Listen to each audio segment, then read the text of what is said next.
There is a ton of new content in House of the Dragon Season 2, Episode 5, which delves into what happens following Rook's Rest.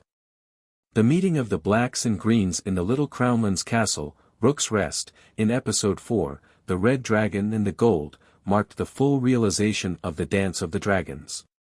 900 soldiers had died by the end of the brutal battle, and Prince Aemond Targaryen was the last dragon rider still alive, or still flying. Both sides had someone to weep for when Rhaenys Targaryen was killed in battle and King Aegon II suffered serious injuries. In Episode 5, the conflicts among the House of the Dragon actors are comparatively distinct.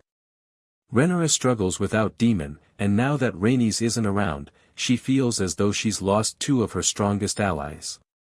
She starts searching elsewhere for possible assistance as a result. The Lord of the Seven Kingdoms is no longer presentable and has barely survived the conflict, which puts the Greens in a terrible predicament. Daemon's journey continues to isolate him at Harrenhal, where he is referring to himself as king and finding it difficult to form his own allies. Rhaenyra and Jace's plan for more dragon riders, the dragon seeds explained. There are other descendants of Valyrian blood to claim dragons. The Blacks may have lost one of their most seasoned dragon riders, but they are not short on dragons. The Season 1 finale established that there are riderless dragons on Dragonstone and Driftmark, and Season 2 has seen sea smoke flying around aimlessly. Jace reminds his mother that they may be out of potential Targaryens, but there are others who come from the Valyrian bloodline. Rhaenyra Targaryen finds a glimmer of hope in the episode's final scene, when her eldest son, Jacaerys Velaryon, devises a plan to resurrect their forces. It is not a benefit that is exclusive to Targaryens, as demonstrated by House Velaryon members who are proficient riders of dragons. Indeed, whereas the TV show seems to imply that the Targaryens think that to be true, it's not entirely clear in George R.R. Martin's books if one must be a Valyrian to ride a dragon. Even though Valyria was destroyed by the Doom, many people, including a large number of the new characters in House of the Dragon Season 2, still retain Valyrian ancestry. Jacaerys and Rhaenyra plan to comb through Dragonstone's extensive library of books in an attempt to trace their ancestry to figures such as Hugh, Ulf, and Alan. We'll let these men try to form a relationship with the riderless dragons. Lord Baltimore's Celtigar, another man of Valyrian descent, sits on Rhaenyra's little council.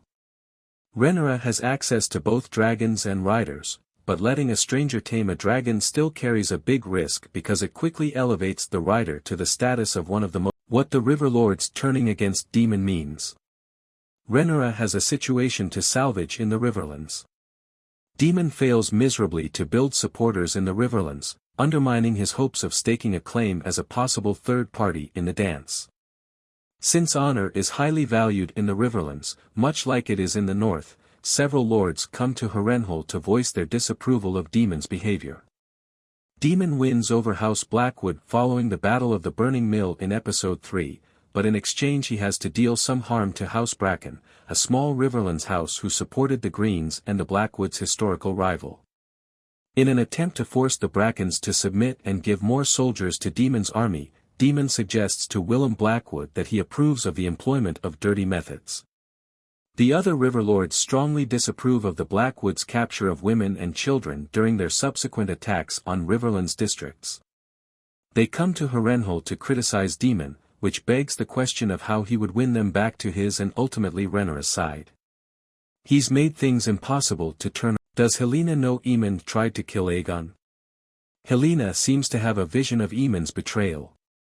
Watch how the Greens respond to Aegon's injury in Season 2, Episode 5. Kristen Cole fills in for Alicent Hightower, who believes Prince Aemond would have been a better leader, as he puzzles together Aemond's involvement in the incident. Helaena asks Aemond if it was worth the cost when she discovers him gazing at the Iron Throne at the end of the episode.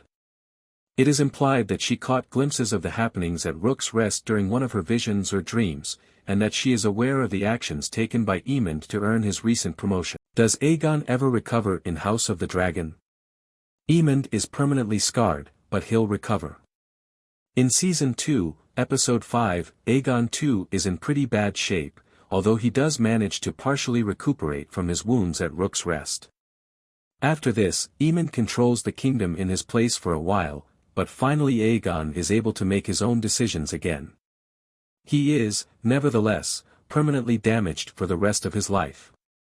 There will be enough for Tom Glyn Carney to do once he recovers from his spectacular performance in Season 2.